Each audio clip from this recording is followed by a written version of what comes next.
This is the Barbados Today afternoon news for Friday, July 7th. Thank you for joining us. I am Mary Claire Williams.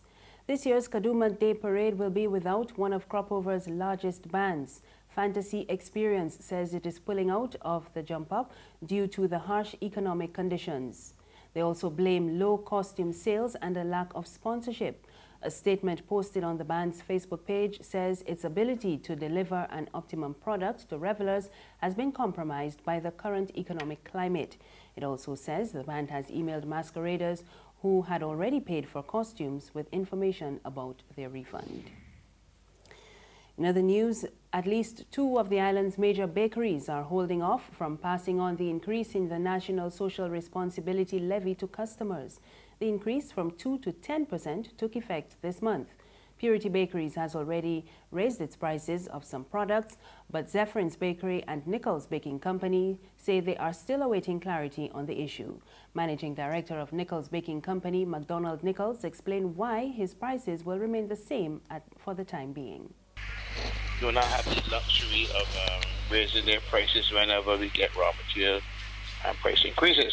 And we get that consistently, because what can happen is that with every new shipment of ingredients, and we import a lot of our ingredients, the prices can change from the supplier.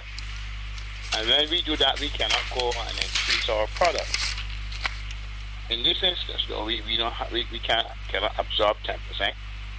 That's asking too much. So we have to increase our prices. What we will do is take into consideration the ability of the consumer at this time to handle such a sizable increase. 10% is a lot, and we are cognizant that the average consumer is really, especially those at the lower end of the ladder, they're under tremendous pressure every day. And trade unions appear to be softening their stance on the increase in the NRSL.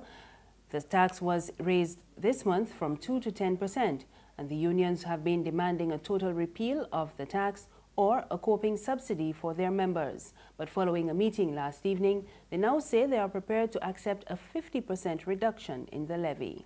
We would accept a reduction of the NSRL at least by no more than 5%. In other words, a 50% reduction, taking it to no more than 5% NSRL, as opposed to the present 10%.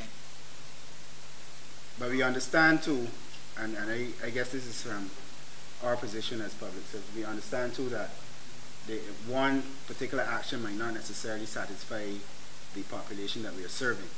So there might need to be a combination of things to be done on behalf of the government in order to bring relief to the members. Despite their concession, the unions are planning a march on Parliament next Tuesday in a show of opposition to the measure.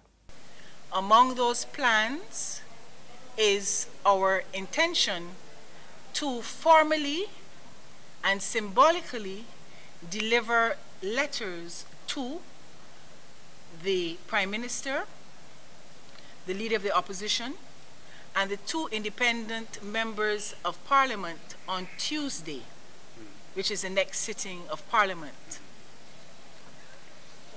As we deliver those letters, we will be joined by our membership, a representative proportion of our membership, who will accompany us from Queen's Park as we walk towards the Parliament buildings to deliver the correspondence. Members of the public are of course invited to join the combined walk and add their voices and their bodies to this process. There's regional and international news after this short break. Who call and get your yams and potatoes? Wait, my girl, how you want to see you for long? I God, how you keeping? But you don't sell the nation paper no more. But that paper ain't selling. This month now I stop selling that. Look, one time I would have make a little dollar on the Sunday sun. But when Sunday night, I still trying to get the weather there. Well, you know you can't call that the Sunday sun no more. You're going to call that sunset news. no time down you stale. People complain that them ain't got nothing in it to read, and the price keep going up all the time, all the time. A woman abused me so sick the other day, telling me that she just read Barbados Today online for free. I can't take that abusing soul, so I switched to my potatoes and yams. Well, let me tell you, at pork selling, you got to raise pigs. How much for the yams? 4.75 cents a pound. Well, that's cheaper than that stale news. Give me... How much you want? a pound. Only a pound? Anyhow, these eating real good. Let me wrap them up for you. Come. The Barbados Today, news you can trust.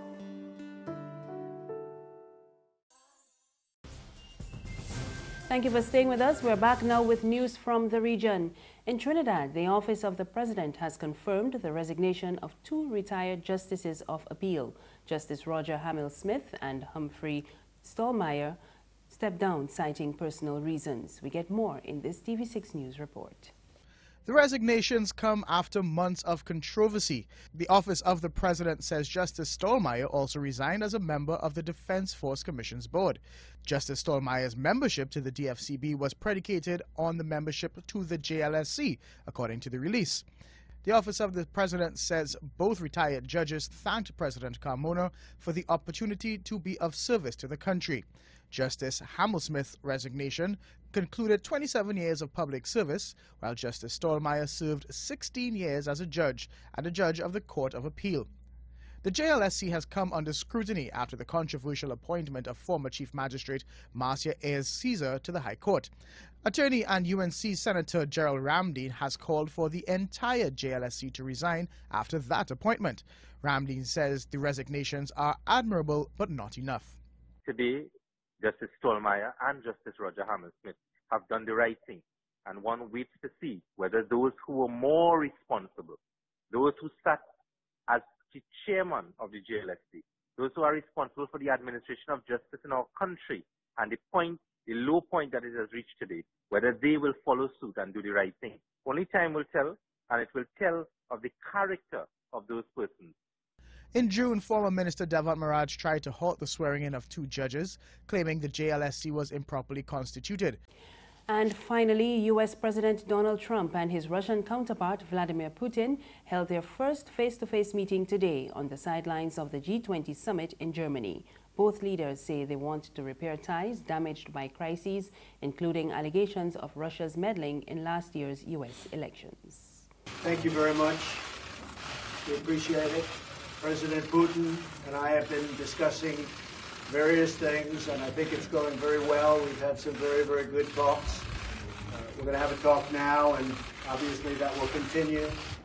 But we look forward to a lot of very positive things happening for Russia, for the United States, and for everybody concerned. And it's an honor to be with you. Thank you. Thank you. That's news this afternoon. Remember, you can get more on our website, www.barbadostoday.bb. You can also subscribe to our e-paper, email updates, and like us on Facebook. We're on Izumi Media in bus terminals and Screenplay at supermarkets and gas stations near you. You can also find us on Mix 96.9 FM. I am Marie Claire Williams. Have a good afternoon.